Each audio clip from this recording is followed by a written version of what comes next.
एक बहुत पुरानी कहावत है कि कैश इज किंग। कि जब पैसा आपके हाथ में होता है, पैसा आपकी जेब में होता है, मतलब कि कैश में होता है, तो आप राजा के समान होते हो। कहने का मतलब क्या है कि आप किसी की गुलामी नहीं करते। अगर आपकी जेब में पैसा है तो आप जो चाहे वो कर सकते हो, जब चाहे वो कर सकते हो, जो मन चाहे वो खरीद सकते हो, अपने परिवार को खुशियां दे सकते हो, खुद के लिए जो मन करे आप कर सकते हो। तो ये एक बहुत ही ज़्यादा पुरानी कहावत है। लोग मानते हैं, हमारे घर के जो बड़े लोग होते हैं वो मानते हैं कि भैया पैसा कैश में होना चाहिए, पैसा अपने हाथ में होना चाहिए, पैसा बैंक में होना चाहिए। बट इस वीडियो के अंदर, ये जो पूरी वीडियो होने वाली है, इस वीडियो के अंदर मैं आपको डिटेल में बताऊंगा कि भाई साहब पैसा आपके हाथ में बिल्कुल नहीं होना चाहिए। हाथ में छोड़ो, पैसा आपके बैंक अकाउंट में नहीं होना चाहिए। मैं बोलूंगा आपके अगले महीने का जितना भी खर्चा है उसके अलावा अगर 10 रुपये भी आपके बैंक में पड़े हैं तो उसको सही जगह रखो ताकि वो पैसा बढ़े। अगर आप अपने पैसे को बैंक में रखते हैं, अपने पैसे को अपने हाथ में रखते हैं या अपने घर में रखते हैं, ये तो और बुरी बात है। अगर घर में रखते हैं तो पैसा समझ लो दीमक लगा दिया आपने। मतलब कि आपने एक नोटों की गड्डी रखी और दीमक लाए और दीमक उसमें लगा दी, वो धीरे धीरे खत्म हो जाएगा। सो आपको अगर अपने पैसे को दीमक से बचाना है, आप कहते हो कि सर जी मेरे को पैसे को मल्टीप्लाई करना है, मुझे बताओ पैसा कहाँ रखूँ सही जगह पे, कैसे अपने पैसे को सुरक्षित रखूँ, खराब ना होने दूँ, तो इस वीडियो में आप लास्ट तक बनेंगे। ये मेरा आपसे सहयोग मांग रहा हूँ मैं। इस वीडियो को लास्ट तक देखेंगे। और एक बात और, अगर चैनल पे पहली बार आए हैं, फाइनेंस की वीडियो देखना चाहते हैं, इन्वेस्टमेंट की, सेविंग की, बिजनेस आइडियाज़ की, बहुत सारी, तो सब्सक्राइब करो। आप आते हो, देखते हो वीडियो, सब्सक्राइब नहीं करते, भूल जाते हो ना, क्योंकि कंटेंट में इंटरेस्ट आता रहता है, भूल जाते हो। तो सब्सक्राइब करो और नोटिफिकेशन को ऑन करो ताकि वीडियो आपसे मिस ना हो। बाकी कमेंट, लाइक, शेयर वगैरह बाद में करना है, अगर वीडियो अच्छी लगे तो, और ना लगे तो कमेंट फिर भी कर देना, इंप्रूव कर लेंगे, राइट।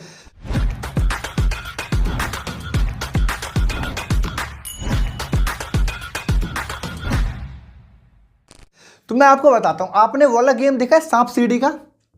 बचपन में हम सबने खेला है, आज भी खेलते हैं। तो सांप सीढ़ी गेम में एक बहुत कमाल का लॉजिक है कि आप बचते बचाते नीचे से चलते हो, बचते बचाते हो, सीढ़ी चढ़ते हो, कभी कुछ और करते हो, कभी स्टेप बाय स्टेप चलते हो और पहुंच जाते हो ऊपर। और जब ऊपर पहुंच जाते हो तो ऊपर 99 के नंबर पे एक बहुत बड़ा सांप होता है। और वो सांप क्या करता है, जैसे आप उस सांप के ऊपर जाते हो वो आपको डस के वापस सबसे नीचे ले आता है। समझ रहे हो? मतलब बीच में भी नहीं छोड़ता, सबसे नीचे ले आता है। कहने का मतलब क्या है कि देखो सर, आप पैसा कमाते हो, पैसा जोड़ते हो, कभी पार्ट टाइम इनकम करते हो, कभी कुछ और करते हो, कभी कुछ और करते हो, अपनी इच्छाओं को मारते हो, पैसे को जोड़ते हो, इकट्ठा करते हो, और इकट्ठा करने के बाद आप जब ऊपर पहुंचते हो तो 99 नंबर पर बैठा होता है आपका बैंक, जो इस वीडियो का टाइटल है। कि बैंक में जैसे आप पैसा रखते हो वो सांप आपको खत्म कर देगा और धीरे से आपको नीचे ले आएगा, आपको पता भी नहीं चलेगा। बस समझ में आ रही है? सो मैं समझाना क्या चाहता हूँ, देखो सर, ये जो इस गेम में, आपकी ज़िंदगी के गेम में जो बड़ा सांप है वो आपका बैंक है, या फिर आप जो पैसा कैश में रखते हो वो है। पुराने ज़माने में अलग बात थी, बट आज के ज़माने में अलग बात है। भाई आज से 20 साल पहले लोग प्रॉपर्टी को भी काम मानते थे, है ना। कहानी सुनने को मिलती है आज के, हमारे दादाओं के पास इतनी ज़मीन थी, मुझे नहीं मालूम, लेकिन बोलते हैं कहानी सुनने को नहीं मिलती। तो उस टाइम पर लोग ज़मीन की वैल्यू भी क्या करते थे, और आज देख लो, है ना। तो ऐसे ही उस टाइम की जो कहावत थी वो आज बिल्कुल लिंक नहीं करती है। मैं इसका रियल एग्जांपल दूं, आप समझते होंगे इन्फ्लेशन को, इस वीडियो पे है, चैनल पे है, समझते होंगे इन्फ्लेशन।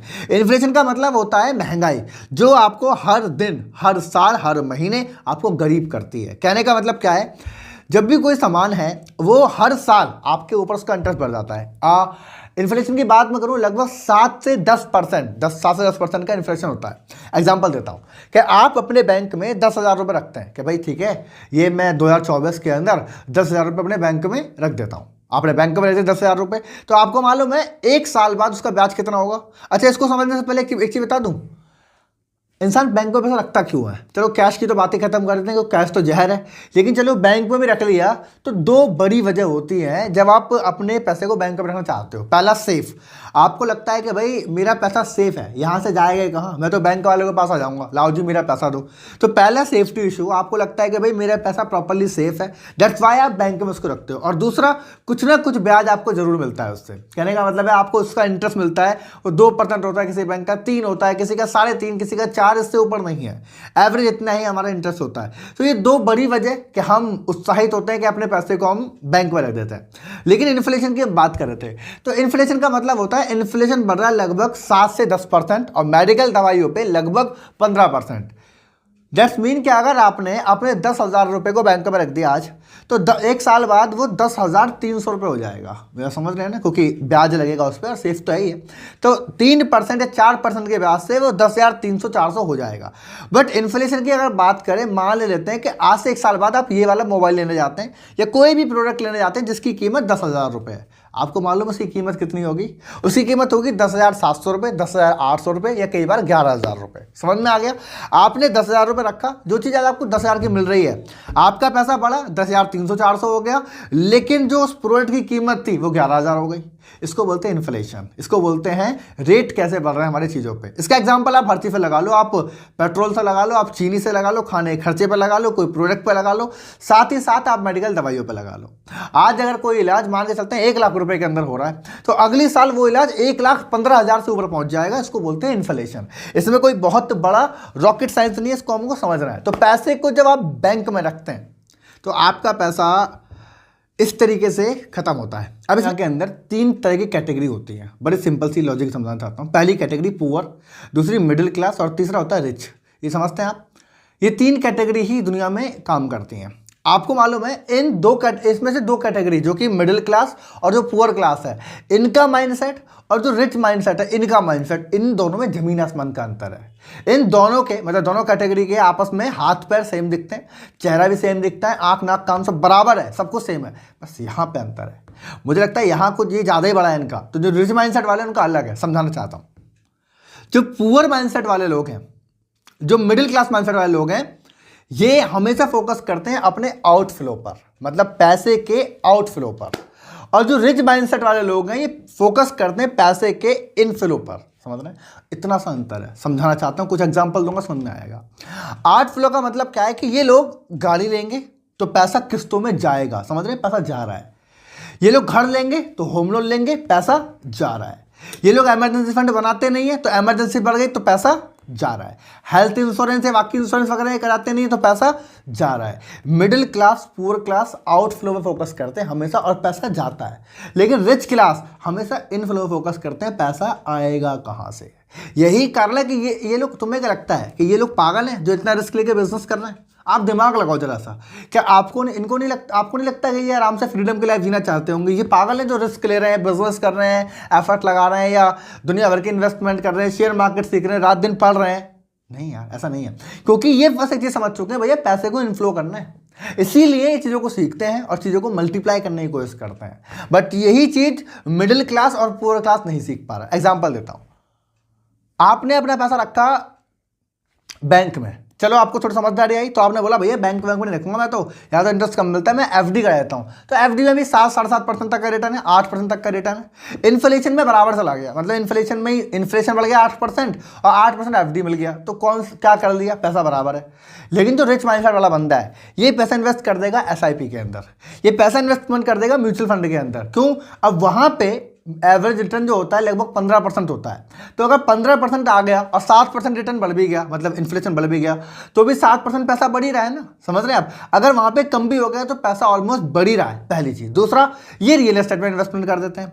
अब रियल एस्टेट में इन्वेस्टमेंट करने के लिए आपको बहुत ज़्यादा अमाउंट की जरूरत नहीं है। आजकल एजेंसीज आ गई हैं। एक एजेंसी का नाम बताना चाहता हूँ, रीट्स, आपने सुना होगा। प्रमोशन वीडियो नहीं है, वैसे तो समझिएगा। रीट्स एक ऐसी मतलब एजेंसी है जिनके पास बहुत सारे लोग होते हैं जो छोटे पैसे को इन्वेस्टमेंट करना चाहते हैं रियल एस्टेट में। वो रीट्स में अपना पैसा लगाते हैं और रीट्स उस पैसे को अलग अलग जगह पे इन्वेस्ट करती है। ये सेम काम करता है म्यूचुअल फंड की तरह। म्यूचुअल फंड में एक कंपनी होती है जो पैसा अपने पास लाती है, जिसको बोलते हैं एसेट मैनेजमेंट कंपनी, और उस पैसे को अलग अलग जगह पे इन्वेस्टमेंट कर देती है, क्योंकि एक साथ किसी के पास इतना पैसा नहीं है जो रियल एस्टेट में इन्वेस्ट कर दे। इसीलिए, और आपकी मिनिमम इन्वेस्टमेंट 10,000 रुपये शुरू हो जाती है। मतलब आपके पास 10,000 रुपये, तो आप 10,000 रुपये रियल एस्टेट में इन्वेस्ट कर सकते हैं, शॉपिंग मॉल में, रोड पर, ऐसी जगह इन्वेस्टमेंट कर सकते हैं जो चीज़ बढ़ रही है। मतलब सोच के देखो ना, 10,000 रुपये के अंदर आप शॉपिंग मॉल कैसे खरीदोगे? लेकिन रीट्स में जब आप इन्वेस्टमेंट कर देते हो तो वो आपको चॉइस दे देती है। तो ये ऑप्शन होता है। आप समझ के देखो, रियल एस्टेट भी हर साल लगभग 12% तक का रिटर्न देती है। मैंने क्या बताया, ये लोग फोकस करते हैं पैसे के इनफ्लो पर, पैसे का इनफ्लो कितना हो रहा है, दिस इज मोस्ट इंपॉर्टेंट। अगर इनफ्लो बढ़ा है तो खेल बढ़ जाएगा, अगर आउटफ्लो बढ़ा है तो नुकसान हो जाएगा। मेरा आपके पैसे का इनफ्लो कहाँ पर है, आपके पास अगर 1000 रुपये हैं, 2000 रुपये हैं, 10,000 रुपये हैं, तो दोस्त आप गोल्ड में इन्वेस्टमेंट करना शुरू कर दीजिए, आप म्यूचुअल फंड में करना शुरू कर दीजिए, SIP में करना शुरू कर दीजिए। कभी भी कोई डिसीजन लेने से पहले, चाहे घर लेना चाहते हैं, गाड़ी लेना चाहते हैं, कुछ भी लेना चाहते हैं, सबसे पहले आप राइट कैलकुलेशन करो फाइनेंस की। मेरा मानना तो यह है, जब कभी कहीं ना गाड़ी लेने जाते हैं ना, तो आप 50 वीडियो देखते हैं, कौन सी गाड़ी लेनी है, कब गाड़ी लेनी है, और कौन से का मॉडल बढ़िया है, कौन माइलेज बढ़िया दे रही है। मैं कहता हूँ आपको 10 वीडियो ऐसी देखनी चाहिए कि गाड़ी कब लेनी चाहिए, गाड़ी का लेने का राइट फाइनेंशियल एजुकेशन क्या होता है, कैसे आप फाइनेंस में बचत कर सकते हैं, क्योंकि ऐसे लोग मिलेंगे जो आपको सही एडवाइस दे देंगे। मेरा समझ में आ रहा है आपको? तो राइट एजुकेशन में फोकस करना बेहद ज़रूरी है। उम्मीद करता हूँ इस वीडियो में आपने काफ़ी कुछ सीखा होगा। फाइनेंस की बातें मैंने करी हैं आपसे। जो भी टॉपिक आपको इस वीडियो में अच्छा लगा वो आप मुझे कमेंट करके बता दीजिए कि ये टॉपिक मुझे अच्छा लगा और इसको आप इंप्रूव भी करना चाहते हैं, इसके बारे में और सीखना चाहते हैं। अगर वीडियो में कोई चीज़ आपको समझ नहीं आई, आप वो भी कमेंट कर सकते हैं। उस टॉपिक का जवाब मैं तो या तो कमेंट में दे दूंगा या उस पर वीडियो बना दूंगा, और किस टॉपिक पर आप वीडियो चाहते हैं वो भी आप मुझे कमेंट कर दीजिए, वो भी मैं आपको दे दूंगा। कमेंट किस लिए बोल रहा हूँ, देखो एक बार को लाइक आप कर रहे हैं, हो सकता है आपको वीडियो अच्छी लगे, जैसा आप लाइक कर रहे हैं। जब आप कमेंट करते हैं तो समझ में आता है कि आपने मुझे सुना है, मेरी बातें आप तक पहुंची हैं। तो comment is the most important. लगता है कि वीडियो किसी को शेयर करनी चाहिए तो शेयर कर सकते हैं, और आपका हमारा परिवार बढ़ जाएगा, आपका उत्साह बढ़ जाएगा। तो शेयर कर दीजिए उन लोगों को जिनको एक्चुअल में फाइनेंस की नॉलेज की ज़रूरत है, उनको इस वीडियो को शेयर कर दीजिए। चैनल को सब्सक्राइब आप कर चुके होंगे, अब तक बताने की जरूरत नहीं है। मिलेंगे अगली वीडियो में एक शानदार टॉपिक के साथ, एंड तब तक के लिए wish you all the best.